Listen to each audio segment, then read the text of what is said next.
The Quarantine Sessions podcast with J. Cole.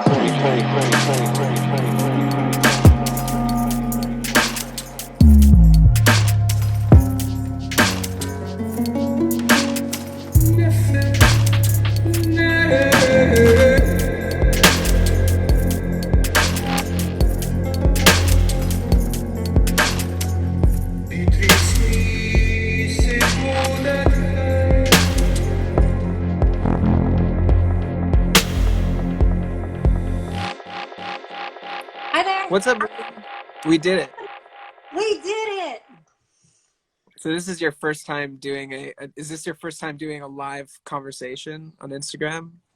It's my first time being interviewed by someone else on their Okay, Instagram live. So, but I've cool. gone live a lot by myself. I've done that a lot. That's awesome. Yeah, I was telling you when we were just talking right here that I'm actually in Uluwatu today, which is like the major surf community in Yeah. Bali, and you and your husband have made surfing your kind of like lifetime passion, right? Yeah. So we literally designed our entire art business around surfing and traveling to surf spots Wow. all over the world. Cool. So why don't you tell the people watching a little bit about what you do and also your husband, Drew? I read your book and I got a lot out of it, which is why I contacted you and wanted to have this conversation with you because reading your book, Art, Money, Success, gave me a lot of valuable tips that I wouldn't have necessarily considered just through the daily practice of my art, like little things that you can do that really have made a big difference in trying to cement more security with selling my work and things like that. I also was inspired by your story and related to it a lot because you and Drew seem to be really operating outside of the kind of main art establishment, and you've really forged your own path in a creative way, which is really inspiring. And I think that as artists, we have this opportunity to do that, to step outside of convention and to forge a path that's never really been walked before. And it's an adventure, and it's not, there's not a lot of security in that. It's kind of like there's a lot of risk involved. No, there's not a lot of security in it. Um, but let's see where to start. Okay, so I'll go back to the beginning about 24 years ago when I was in the insurance industry, and I met my husband Drew Brophy, who was a surfboard artist. So back then, that was all he did for money, was he painted people's surfboards, and he was traveling. And I was fascinated with what he was doing. And even though I didn't have a background in art, I knew a couple things. One is that I wanted to travel, and I knew that I was kind of okay with marketing. I knew a little bit about it. Um, so I convinced Drew to let me help him grow his art business, and let me take over some of his sales and marketing and figure out how to increase his income. Because, two people can do more than one, right? Mm-hmm. Um, so so that's how I started working with him, and I ended up quitting my job, my corporate job, and together we decided to create a life that was supported by his artwork. And this life that we wanted was one where we had the freedom to create in the way that we wanted, the freedom to travel the world, surf. That was the main thing, was to be able to, you know, chase the waves and surf wherever we wanted and whenever we wanted. And it sounds kind of crazy, especially back then. Now more and more people are creating their lives, but back then we got a lot of criticism for it. We had a lot of people try to talk me out of quitting my corporate job. Um, so when I left that corporate job, I had to figure out how to increase the income from the sales of Drew's art. And we learned so much about licensing his art, selling illustrations, selling originals, making money doing live events, multiple ways to make money um, with art. And we learned a lot of lessons, good ones, bad ones, along the way. And that's how I ended up writing my book, because I had so many people come to me for advice. And in 2009, I started helping other artists. And then I just started compiling notes. And I actually started writing my book in 2009, but I didn't publish it until 2017 because Wow. I just, well, first of all, writing a book is really, really, really hard. Yeah. And just kept adding to it, adding to it, adding to it. Um, so now, all these years later, we're still living this lifestyle. We've been on the road for, we're going on week 5. We left we live in California most of the time, but we've been on the road. We're on the East Coast, in Delaware right now. And we drove all over the US over the last 5 weeks, visiting friends and mostly family, and just having a good time, just getting out in nature, paddleboarding, surfing, all kinds of stuff. Um, but even, even now, we're still living that life, and I'm still fascinated by the fact that you can create the lifestyle you want. And even if it seems difficult, even if people say, oh, you're going to be a starving artist, or whatever people say, it doesn't matter. You can create whatever it is that you want, as long as you Yeah. know what that is. Yeah, I'm absolutely. amazed. Like, that's why I love what you're doing. You're living in Bali, and you've created this kind of alternative lifestyle sort of around your art. And I love it. I love what you're doing, anybody can do it, really. They just don't Yeah, know it. People are shackled by their own thinking or what they were taught. And if they can just totally. break free of that, they can do whatever they want. It's really what's left up to our own creativity to be able to design a life that we want to live and then just figure it out and make it happen. Yeah. And the journey that you and Drew have been on, it sounds very similar to the journey that I've been on. Like, I've been traveling pretty much nonstop for the last, close to at least 6 years. Starting in 2014, that's when I first did my first tour in Europe, and then after that, went to a lot of different countries to show my art. And that was also kind of that was at the time really what I was passionate about. I wanted to travel and to experience as much of the world as possible, and to create a business around my art that would allow me to do that.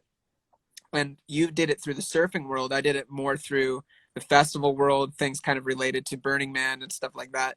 And actually, when I first went to Burning Man, that's what really completely, blew the door open for me, because I met so many people who were living these extraordinary lives on their own terms, completely defined by their own creative vision, people just living in crazy ways. And a lot of other artists that were doing similar things, artists that were traveling the world, going to festivals all over the world, these amazing dynamic events, creating art live in front of audiences of thousands of people. And that was really inspiring to me. And it was my exposure to that and seeing them do it that gave me the confidence to believe that I could do it too, by seeing other people showing that it was possible.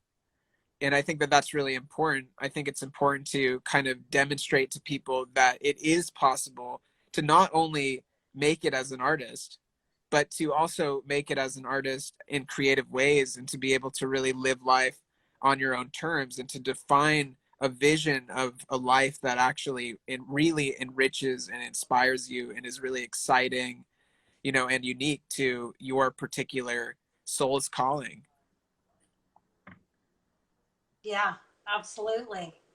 Absolutely. And I would love to invite your listeners to ask any questions that you have. Just type them in the comment. Um, and Jake, I know that one of the things that you wanted to talk about was maybe having advice for artists that maybe aren't making a living with their art yet, but they're thinking about it, Sure. right? And I wanted to step back a little bit first and just let's Yeah. talk about like money and art in general, because I think there's a lot of people even that would, in seeing this conversation presented, or in hearing this conversation, would be triggered by it. I think that there's a lot of Triggered. resistance. What? Triggered. Yeah, yeah, triggered. Yeah, I think that a lot of people might think that if you have a motivation to earn money through your art, that that is somehow like you're selling out, or that's corrupting the work. There's a kind of ideal, there's a fantasy about the starving artist, and the artist that is creating art completely without any kind of commercial motivation or any intention to make money off of it. But yet almost all of, I mean, really all of the artists that have inspired me throughout my life are also very successful in a kind of professional sense, as well as being amazing artists and creating absolutely astonishing works of art. So I think that it proves that you can still create amazing works of art from your heart that are very authentic and be supported by it, and still be able to live a comfortable lifestyle where you have the resources and the freedom to be able to pursue the work that you want to create. But just to bring it back to you, I thought we could talk a little bit about this myth of the starving artist, and about the relationship between art and money, and why there's so much conflict there. Well, first of all, I don't think that we are really meant to suffer our entire lives. I think that, suffering makes us stronger, but we're not meant to starve.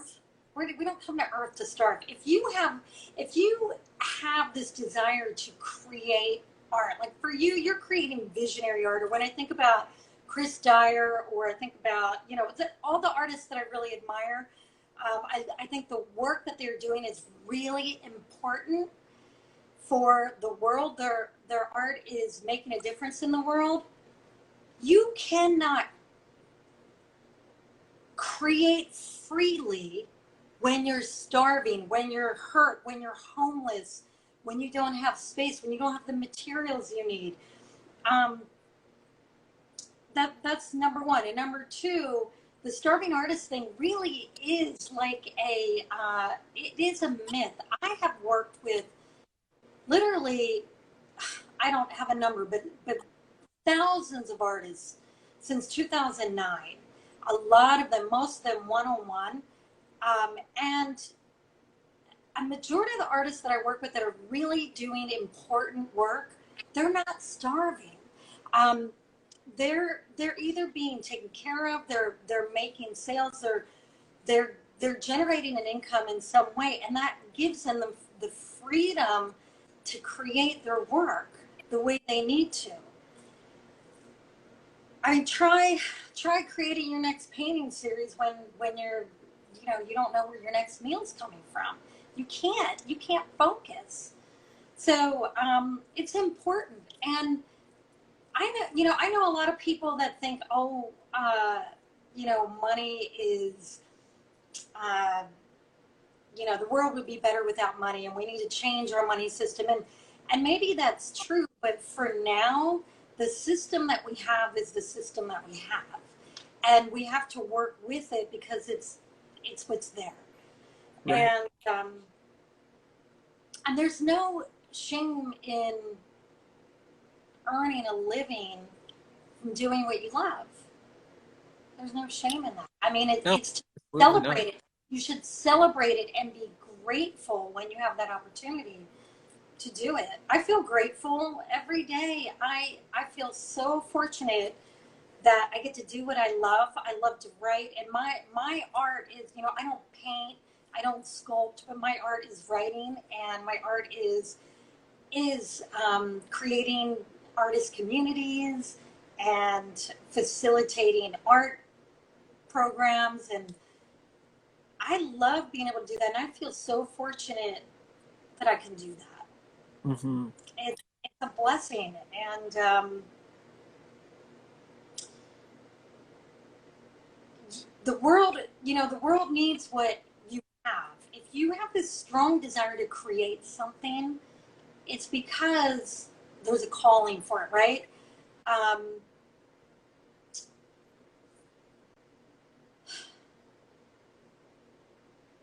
money is just an energy flow.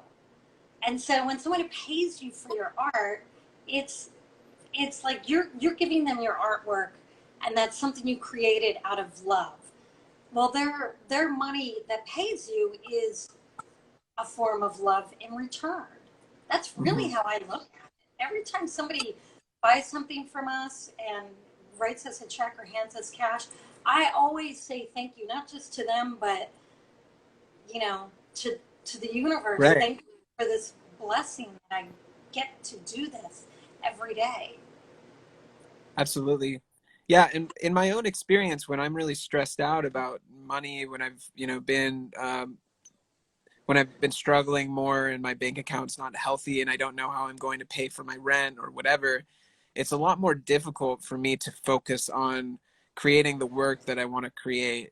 And I feel like I'll create my best work when I do have a greater foundation, more stability, so that I'm not concerned and my energy is not co-opted by these other concerns just about my stability and my kind of my basic needs. But once my basic needs are met and I'm abundant and my bank account is healthy, then that gives me a lot more freedom to then be able to dive into the work that I want to create. So, and I think that it is important that people figure out systems if they want to be truly outstanding artists, that they figure out systems that can support them, because to create truly outstanding works of art, it requires a lot of time and a lot of energy, and you need to really be in that process. You go into a kind of deep trance state that is sustained for long periods of time, and if you have to do a bunch of meager work in that time, if you need to work a day job or something, which is fine if you're just starting out, but I find that it's better to have uninterrupted focus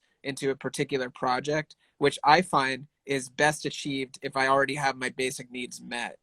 And another thing that I've noticed is that if you do have a lot of resources, like what Alex and Allison Gray are doing, I mean, they're building a temple, and that requires millions of dollars, like what they're doing. Yeah. And they're using that money. It's not like they're, taking it for their own selfishness. Like, they're using whatever money they make to put into this amazing project that they're building.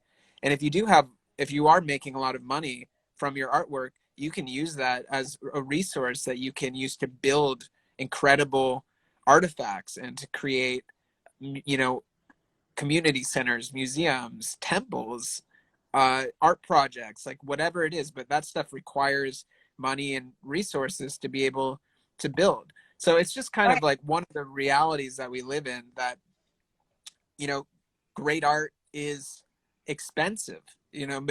High quality materials are expensive. So it's Yeah. it's just part of Yep.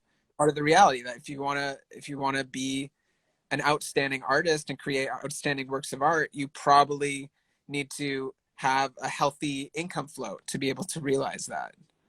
Right.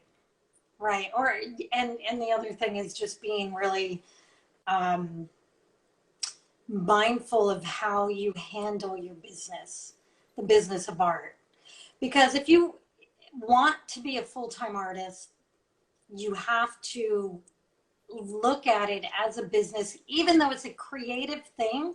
It's just like, uh, you know, writing music, right? And creating a hit song that becomes that's a commodity that you sell, right? I don't know where I forget where was I going with that? I don't know. Sorry, I don't know where I was going. I was going somewhere with that and I lost it. I believe Uh, you. I was going somewhere, but so and then a lot of okay, about minding your business because here's a great thing. I remember reading once that Dolly Parton, speaking of music, Dolly Parton said that she liked to lean a little heavy on the business side. And that was something that she always said. And she said when she first got into the business of making music, selling music, she said, well, uh, music is a business, and why not lean a little heavy on the business side? And she started thinking that way. And she wanted to make wise decisions for herself because back then, when she was an emerging artist, women weren't taken seriously, and she came, she grew up very poor. She didn't have a manager in the beginning, and so she was very mindful about how she made her business decisions. But there was one song that she wrote, I can't remember the name of it, but Elvis Presley wanted to buy her song from her and buy the rights from her. And she said she thought about it, and everybody told her she was crazy when she told him no. But that song ended up being an all-time hit. And she's still making money off that song. And when she dies, her heirs will make money off of that song. Mm-hmm. And she talked about how, everybody told her she was crazy not to sell the rights to that song to Elvis. And she just knew that it was a better business decision to keep the rights for herself. Mm. So it's interesting to think about art as a business. I think that that's contrary to a lot of people's notions around art. And a lot of people might not want to make their art their business, and that's fine. I know even some really amazing visual artists that choose not to really engage in the business end of things. They barely sell their artwork, and they have some other kind of job that pays for their bills and things like that. But a lot of the artists that I look up to and have looked up to throughout my life do engage with their art as a business practice, and they do sell their work and treat it like a business. So what would you recommend for somebody that is trying to make the transition from being perhaps a hobbyist or being supported by other means to making art their full-time business, but doesn't exactly know where to start? Okay, so it all starts with your mind, right? Everything starts in your mind. You you have to first see yourself not just as an artist, but as an artist that's in business. You have to see yourself that way. So that's number one. Number two, you have to make sure that with every project you work on, or every commission that you take, or every mural project, whatever it is, you have to make sure that you're making a profit off of it. And that, I know that sounds like a no-brainer, but trust me, a lot of people don't think about that. Um, you you want to make sure that you get in the habit of thinking in terms of cash flow, bringing money in. My husband used to say something, he still says it, but when I first met him, and he was 25 years old, and he said, every day I wake up and I say, okay, how am I going to make money today? What am I going to paint today? And that was how he managed to be a full-time artist from the time he graduated high school. And his entire life, he's been a full-time professional artist, never went to art school, never went to school, period, after high school. And he's been, somewhat successful with a lot of ups and downs, as I mean, you and I have talked about that before. Being in an art, being a professional artist, there are ups and downs. You're rich one month and you're poor the next, and you have to just learn how to navigate that. I want to read this question. Oh, Rita Spiegel Art said, hi, Rita, by the way. I know Rita really well. Business question. What financial program do you use to track cash flow, income, and expenses? Okay, that's a great question. So what financial program? For me, I use QuickBooks. And that, I think that's the question you're asking, Rita. I use QuickBooks to keep track of money coming in, money going out.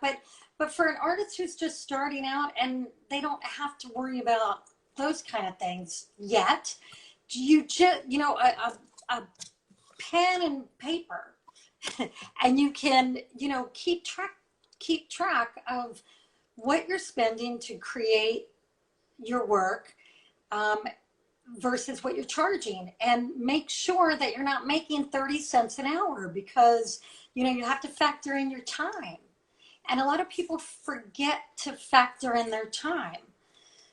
Right. Yeah, and And it's another really thing, just sitting down and thinking about it. take time to think about it. So let's say somebody calls you and they say, love your art. I saw you paint this mural. I have a wall in my office I want you to paint. How much are you going to charge? So your next response is, okay, let me ask you a few questions before I give you a price. How big is the wall? Is the wall ready to paint, or do I need to fix holes or prime it or whatever? I mean, you got to think about all these things, right? What do you want painted? Is it highly complex, or is it very, very simple? Is it hard to get to? I mean, or, you know, are there a lot of other challenges that are involved with it? You just have to look at all the factors, and then you never give somebody a price right away. Never. Not unless you know off the top of your head what you, but usually in the beginning, artists don't know what their prices are because they're still figuring it out. So never give a price on the spot. You say, you ask a lot of questions, you get into their head of what the client is looking for, and then you say, I'll get back to you. And then you sit down with a pen and a piece of paper. That always works for me. I think better, and you write out, okay, let's see, this size wall. Let me think about, you know, what are the supplies I would need? How much would that cost? How much time do I think it would be? Okay, if I charge this amount of money, then how much am I making per day or per hour? And really think about it. And then you go back to them with a price. The second thing is, I recommend that most artists get money up front before they start a mural project, or before they start a commission project, or even before they do anything that they're being hired to do. Get money Yeah. up front, because Like a deposit. yes, a Yeah. deposit. I mean, that's something I've learned the hard way, because when I was first starting out, I started doing art commissions when I was in high school. And when back then I would occasionally get some kind of art job, and the person would email me, and I was enthusiastic about it because it was the first time I was able to work as an artist and make money off of it. And then I would create something, and then they would decide that they didn't like it, and then they just wouldn't pay me for it. And then I would have put in all this time. So I had to learn that the hard way. Like, it's very important that you take some kind of deposit up front before you begin something. And that way, if just in case, like ideally this doesn't happen, but just in case that person ghosts on you after you finish it, you at least have that deposit where your time is, you know, at least partly compensated, you know. Well, But yeah. And the other thing about the deposit, the other thing about that, I find that it weeds out the serious from the flaky clients, because, you know, there's a lot of people. I don't want to say a lot of people. There are some people out there that will take advantage of an artist, and they won't pay them. There's one way to prevent that. You get the money up front. If somebody's not willing to give you the money up front, they probably won't ever give you the money. That's my theory. I've learned that the hard way. Very rarely has anybody had a problem. Actually, nobody ever has a problem with paying a deposit up front. When you ask for it confidently, um, they just say, okay. And I like to say this, whenever somebody says, okay, I'm interested in this commission work, how much does it cost? And I'll say, well, this is how we work. Or if you're an artist and you're saying this, you say, this is how I work. First, I'm going to get an understanding of what you need. Then I'll give you a price quote. Then when you give me the 50% deposit up front, that's when I'll start the project. And then the final balance is due when it's finished. mm-hmm. I say that in all my communications by email or verbally. And that way people understand how it works. And people respect that. People are more likely to respect you as a professional artist if you have a policy of how you work. Mm.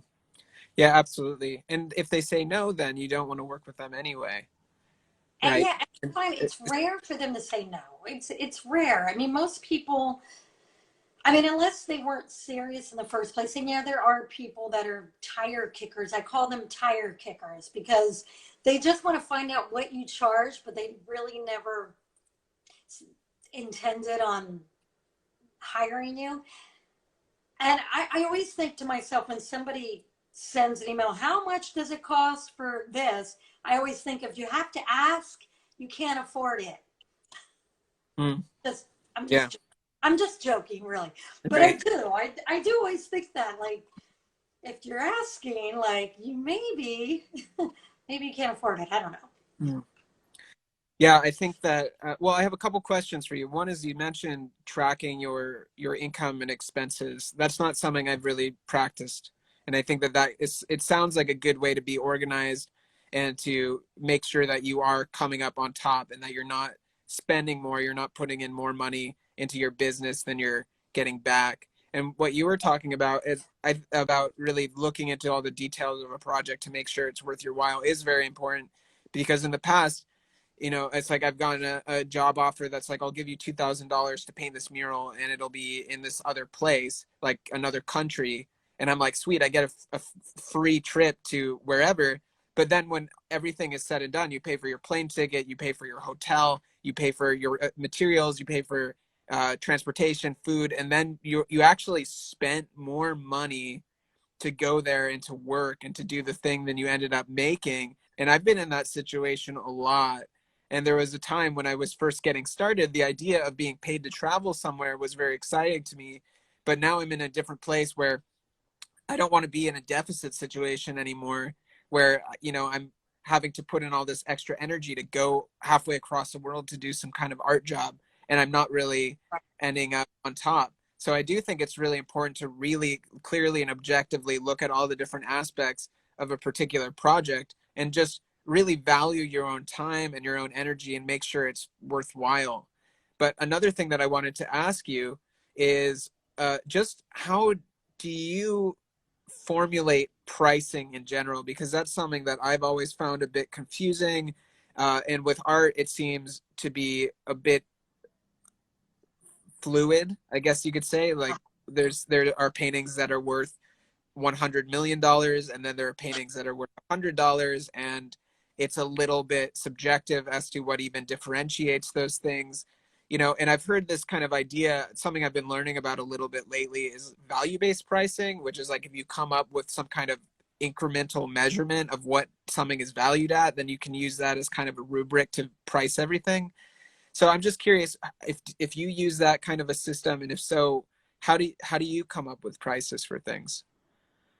Well, that's a great question. So I really like formulas because for me, a formula makes sense to everybody.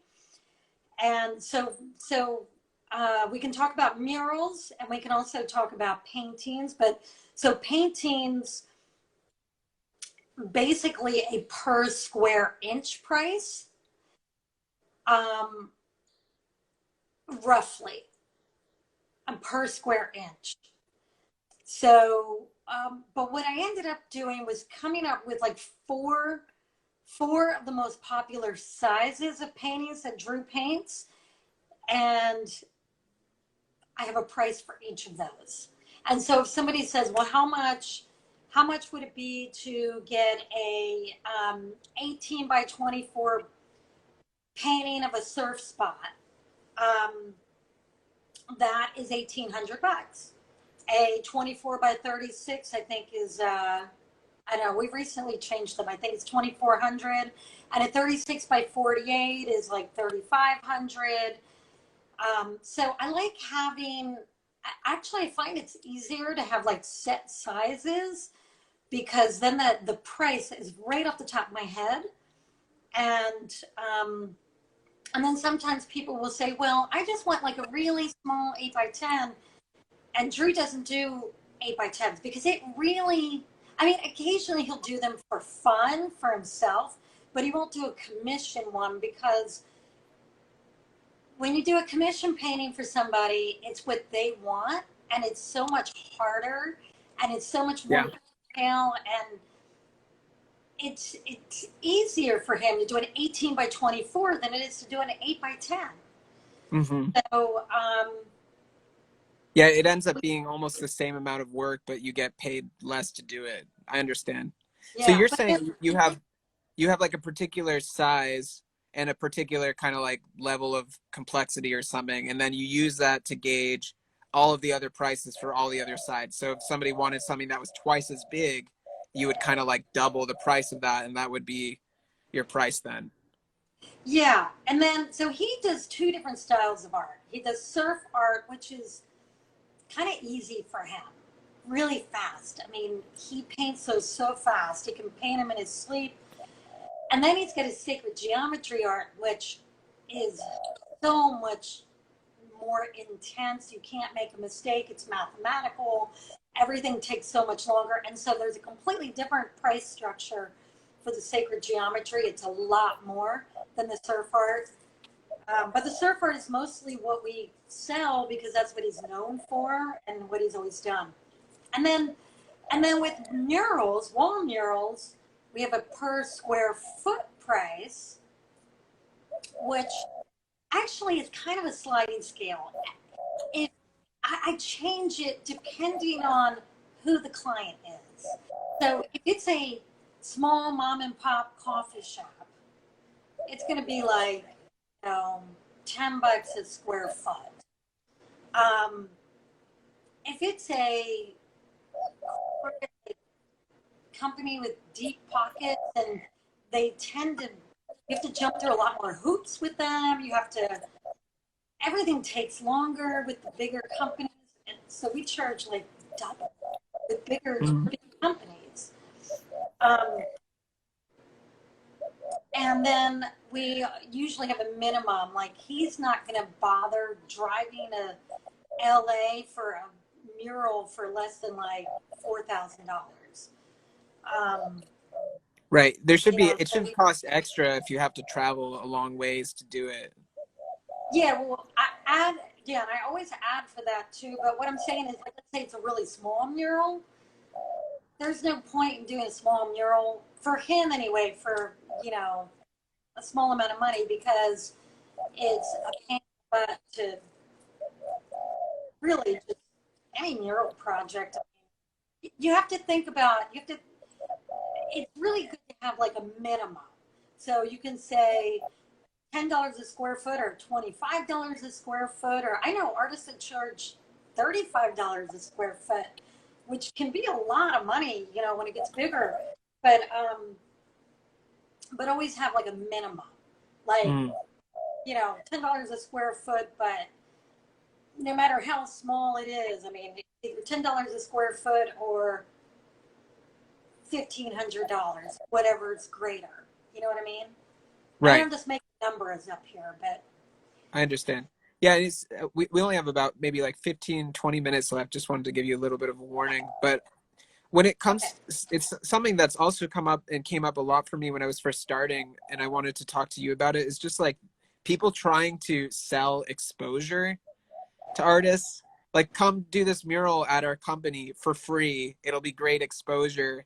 You know, we're not going to pay you, but like all of our, you know, customers, all of our employees are going to get to see it, and they're going to take selfies and post it on Instagram, whatever. I just think that that is one of the most popular ways that people use to kind of take advantage of artists and try to manipulate them. And if you're just starting out, it can seem really enticing, but just to be really, you know, wary of that. And I wanted to hear what you thought about that and your own experiences with people offering exposure. Well, you know what they say about exposure. You can die from overexposure, right? Okay. um, I'm so glad you brought that up because it that is my pet peeve. I hate it when people call up. I had this guy call once. He was in the Florida Keys doing something with this big hotel there, and he called me up, and it was this fast talker. He's talking really fast. And he's saying, all these famous people are going to be here. And we want Drew to do the artwork for, all the promotions. This is I remember he was name dropping Mike Ditka and Dana Carvey, the comedian, and like all these famous people are going to be there. And he said, I'm putting $500,000 into this event. And I was wondering if Drew would do the artwork in exchange for like a hotel room. I said, like what you're asking for is like 3 or 4 weeks of illustration work. I said, I'll quote it for you and you can pay for it. He said, yeah, but all these famous people are going to be there and I'm putting all this money into it. And I said, so wait a minute. So you want to impress these celebrities that you have coming and you're putting $500,000 into this event, but you want your artwork that's going to represent this event to be free? I said, do you realize? I said, look, Drew doesn't do anything for free. I'll tell you what. I can refer you to, there's an art club with the high school here, and I know a couple kids. They love the exposure. Let me refer you to that. I swear to God, I told the guy that. He was like, no, never mind. Thanks. Yeah. But yeah, that's such a pet peeve because I think there are some true promotional things but they're very rare. So like, I'll give you an example, like Absolute Vodka. Are you familiar with Absolute Vodka? I don't know. They might pay the artists, they might not. But if you get your artwork on an Absolute Vodka campaign, that is real promotional value. If your artwork, here's another thing. If you license your, licensing is when companies print your art on their products. You're still getting paid and you're getting the promotion. So why not get both? Why not get paid and promotion? Because look, if somebody needs your art for, let's say you're an illustration artist, or even if you're a painter, but your art would be perfect for an event, for maybe the promotional materials for an event and the t-shirts and things like that. You're giving them value that they are going to make money off of. So you should be paid for that. Yeah, absolutely. Somebody asked a question. They said, do you both think that most of these techniques and advice can carry over to musicians as well? I think so. Yeah, I think that it's the same if somebody wants to conduct themselves as a professional musician, they have to keep a bit of a business mindset as well. And probably a lot of the same things with getting paid to do events or gigs relate. Like musicians shouldn't play for free. They should get paid to play events. Yeah, because they're bringing value. They're bringing value, and that value is worth something. It's, the thing is, the artists that are doing things for free, they're ruining it for everybody. They are killing their own kind. Right. It used to be that there was a system of guilds. So artists had to be indicted into these particular guilds. And once they were in these guilds, you could only get commissions from within the guilds. And the guilds established prices across the board. So all artists were more or less making the same amount. It was agreed upon by these organizations. And so that kind of, it secured the value of art being a certain way. And I think that now that it's kind of open-ended and everybody can make the same prices, it's not benefiting other artists if an artist is either doing stuff for free or charging very little for the work. It lowers the value for other artists. So I think it is important for artists to communicate with each other even about these kinds of things and to try to agree on like minimum price points, things like that, so that all across the board it kind of raises the value of art. And Hyroclone Art mentioned live painting, and like when I first started live painting, live painting is an insane amount of work. You have to slap so much stuff. Oh, nice. Yeah, it's too early for wine for me here. Almost 11 o'clock at night. Nice. Yeah, enjoy. So live painting is like a ton of work. You need to slap all this stuff. You're in like crowded nightclub with like loud music blasting at you. You're up till 3 a.m. It's a ton of work, and yet live painters are rarely paid for events. And what is up with that? I think that Okay. it's like live painters should kind of like band together, and there should be a kind of, people should protest that. Live painters should get paid. There's such an easy solution to this, and I know a lot of people, their minds might be blown right now, but do you know that when you do a live painting anywhere, if the promoter that's organizing for you to be there isn't paying you, get a sponsor, get someone to pay you, and ask the organizer to help you get someone, or to direct you to someone. Now, who would pay you? There are lots of reasons that someone would pay you as like a sponsor, where they would sponsor you. So, gosh, you just have to get creative with this stuff. Mm. My husband Drew has done a lot of live paintings. He only does it because paid for it. There's a lot of, so one great thing you can do is corporate events. They will pay, and they pay very well, anywhere from $1,000 to $6,000, depending on the event and the length of time and what you're painting and so forth. But there's a lot of venues that will pay. I think if you're painting at a live music show, then get creative and think about, okay, this particular music show, what companies or companies that are selling products that are somewhat connected to either this type of music or the kind of people that listen to this kind of music. Like, let's say it's reggae. Oh, perfect example. A couple months ago, my husband and I have a art gallery in San Clemente. It's this tiny little, humble little gallery in San Clemente. And we had some friends from Jamaica coming, and they wanted to just have a jam session at our gallery. And we were like, yeah, let's have a jam session. That'd be fun. And it was, right when people were starting to kind of get together again after the first COVID lockdown. And then my husband said, I think we should maybe get a sponsor so these guys get paid. And I was like, yeah, and then we can like invite more people, and we can open it up and maybe try to sell art. So we did.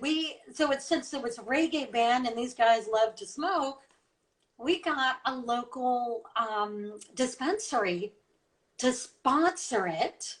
And this is what sponsorship looked like. They gave us money. Now, this was a humble little event. We had like 20, 30, maybe 40 people show up. I don't know. I didn't count. But the sponsor gave us $500. Not a lot of money, right? But the artists didn't even know we were going to pay them. They were just coming to jam, to have fun. And I gave the sponsor a little table where he could sell his t-shirts, and he did end up making his money back. He sold some t-shirts, and he passed out joints to everybody. Nice. And for free, which is really cool. And it was so much fun. But then at the end of the night, I surprised the artists, and there were 5 of them, and I gave them all money, and they were like, wow, I wasn't expecting this. Wow, great. And it was great. But that was getting creative, right? Like thinking, hey, why don't, we got these artists coming to play. They really should get paid because they're bringing all their stuff and they're amazing. And just thinking, what type of company would be in alignment with this type of event? And it was a marijuana dispensary. It was perfect. Mm-hmm. Yeah, I remember reading about that in your book, and that was really, really eye-opening for me and made me think a lot about how I want to approach live painting at festivals, because a lot of the time festivals like Lightning in a Bottle is like a huge festival that has a lot of live painters. They don't pay live painters, by the way. And I've painted there twice, I think. And but they have big sponsors. They have like Waiaki, you know, the yerba mate company sponsors them, GTS, Kombucha, Dr. Bronner's, you know, these big companies, they sponsor the festival. I'm sure Yeah. that any one of those companies, because they have representatives at the festival, they have like Waiaki has a little stage, you know, like they would probably be down to pay an artist to come and paint at their stage to make Yeah. their stage cooler, you know, and like that, They because would. I know those guys actually.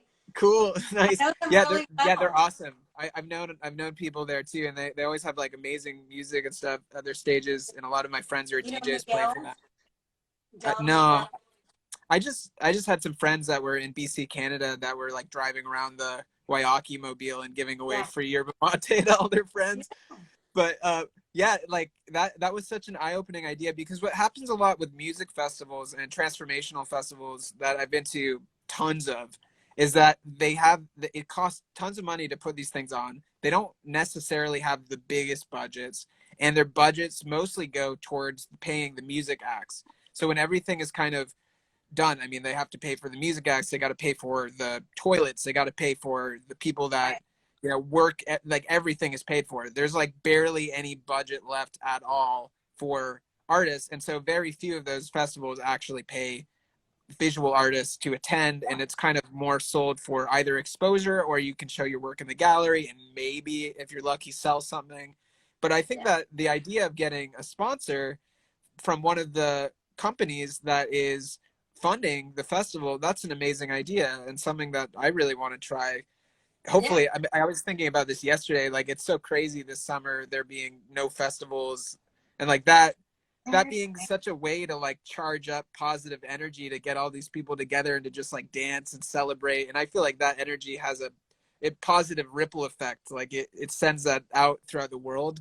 And I don't know what impact not having that this summer is going to have on like the collective vibe, but I really hope that next summer things are kind of more or less back to normal, that festival season will be back on, because I miss it. Yeah. We all do. And that's why I've been able to get such great musicians to come play at our gallery, because they're all grounded. Like they're usually never around. They're always on tour, and they're just like hungry to create and play. Here's a question from M3 Awakening. What's the best approach to raising money for an album? Patreon, Kickstarter, Indiegogo, GoFundMe. Which sources have worked best for either of you in the past? Um, I've never had to raise money for an album, so I don't really know. I don't really know, but I I, I like to tell artists to do something different than what other Yeah, people are doing. I agree. Think differently. Um, I love the idea of using other people's money, because believe me when I say there are so many entities, so many companies, even small companies like the dispensaries are a great example, that are Mhm. flush with cash. And what's you as an artist, you take it for granted that you have this talent. But for people who are not musically inclined or artistically inclined, they are fascinated by artists. They want to be a part of what you're doing. And like that guy, the guy with the dispensary that sponsored our tiny little jam session. He was so happy to just be a part of what we were doing. He was grinning from ear to ear all night long, loving the music, and he felt so good about being a part of it. So that was what he brought. And that's what I mean by people bringing value. Your value may be music or painting, while someone else's value is they're really good at business, is selling products, and they've got this money and they want to flow it to you. you really have to be open to that for it to even flow to you. You have to be open to it. You know, I was telling you that night that I surprised the musicians with money, and each one I pulled aside and I said, "Here, you know, I want to give you some money." This was at the end of the night, and the first couple people said to me, and it was private. I pulled each one aside and I said, here's some money. I want to thank you for what you did tonight. And she said, no, I can't take that. I can't take that. And I said, no, you can take it. And the sponsor is the one who paid. And thank you. And so then the next person, I exact same conversation. Third guy, musician, who I love dearly, I handed him the money and he said, thank you. Thank you. And he took it and he was so grateful and he accepted it. Mm. And I want everybody to really think about that. When somebody wants to show you appreciation, they want to flow this love to you in the form of money, it's what they have to give, and welcome it. And that particular artist that welcomed it and said thank you, he has things like that happen to him all the time. He's just amazing. His music and everything, but just a beautiful soul. And that's how he flows through life. Is he's giving, and he's receiving. Mm. Yeah, I remember there was like this little webinar I watched that was about kind of like wealth manifestation, and that was like the core thing. They're like, here's the big secret. And they're like, say thank you every time you get money. Say thank you every time you spend it, because like it's also a blessing to be able to buy something. It's like you're contributing to somebody else, and to look at it that way as receiving and giving of gifts. But we only have a few more minutes left. I wanted to talk a little bit about this course, Unleash Your Inner Artist, which starts now in only 4 days, and there's very few spots left. I think there's only like 4 or 5 spots left, and you're going to be on board with that, and I'm really excited that you're going to be coming on board with that as our you're going to help with the technical aspects and also share your wisdom a bit in that, and really excited. And you have a coupon link right on your profile right now, Yeah. that if people wanted to go and learn more about the course for today only, there's a discount code if you want to go to Maria's profile and sign up for the course at a discounted rate. And I'm really, really excited to have you on board, Maria. And I am so excited because you and how many amazing, you have like there's some 11 other amazing artists that are huge going to come on board. names in the art world, and it's just so great that people are gonna, your students are gonna be able to have access to these people. It's amazing, and I feel so grateful to be a part of it. I feel really grateful. Thank you. Yeah, so excited to have you on board. And I just got this minute remaining little notification, which is always like, oh, time, beat us again. But yeah, so excited for you to come online today. And this was really valuable for me, and I'm sure a lot of other people got value out of this. So thank you, everybody, for watching. Just one more time, if you do want to get on board for that Unleash Your Inner Artist course, which is going to be absolutely amazing, and I'm stoked to begin that journey with everybody this week. Oh my God. Go check out Maria's profile, and there's a discount link to sign up. Yeah. So thanks again, Maria, and much Thank love you to everybody for tuning in, and enjoy the rest of your day. All right. Thanks. Bye. Thank you. Bye.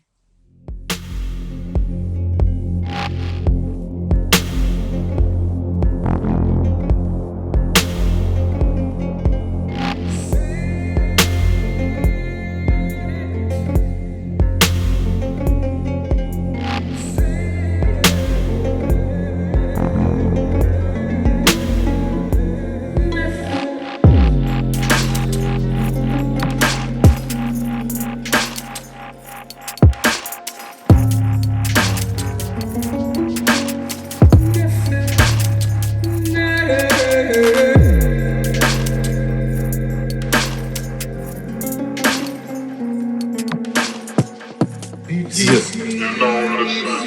Quarantine Sessions podcast with J. Cole.